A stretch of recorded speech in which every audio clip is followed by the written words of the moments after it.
Donald Trump said Russia needs to get ready as the U.S. plans to deploy weaponry that is nice and new and smart in a series of saber-rattling tweets on Wednesday. Referencing Mr. Putin, the U.S. president added, "You shouldn't be partners with a gas-killing animal who kills his people and enjoys it." The Russian military said the U.S. would do better to rebuild destroyed Raqqa than talk about firing missiles. Senior Russian leaders have warned of retaliation if Mr. Trump orders the U.S. missile strikes to go ahead. The Russian Foreign Ministry said in a Facebook post that smart missiles should fly towards terrorists, not towards the lawful government. Both sides are engaging their allies in an increasingly and bitterly divided conflict, which surrounds the alleged chemical attack on the rebel-held town of Douma on Saturday, April 7.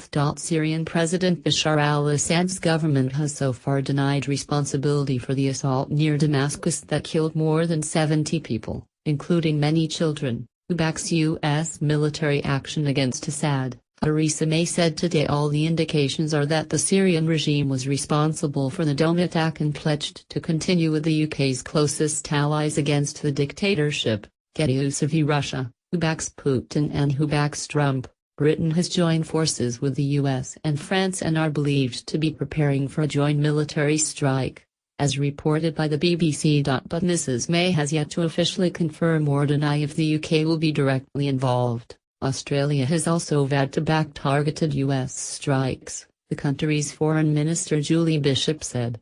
Other countries that look to be siding with the US include Saudi Arabia. Prince Mohammed said if our alliance with our partners requires it, we will be present at a news conference with French President Emmanuel Macron on Tuesday. Turkey's position is less clear.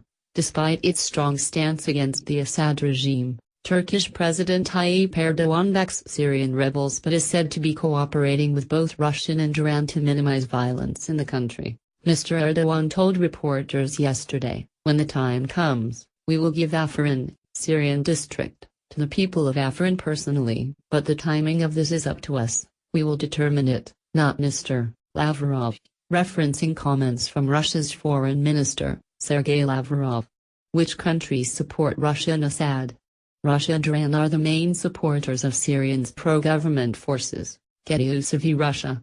U.S. backers versus Russian supporters. Getty News of Russia. Vladimir Putin and Bashar al-Assad are close allies. Iran has vowed to back Damascus against any military intervention, according to the top advisor to the country's supreme leader. Ali Akbar Velayati told state TV during his visit to eastern Ghouta in Syria, "We will stand by Syria's government against any foreign aggression." Iran backs Syria in its fight against America and the Zionist regime, Israel. Iran has already threatened to strike Israel in retaliation for a recent alleged attack on a military base in Syria, something that has not been denied or confirmed by Israel. India is also said to be in talks about a strategic partnership between Russia and India, according to RIA news agency reports from the Kremlin. Mr. Putin is said to have held a phone call with India's Prime Minister Narendra Modi today.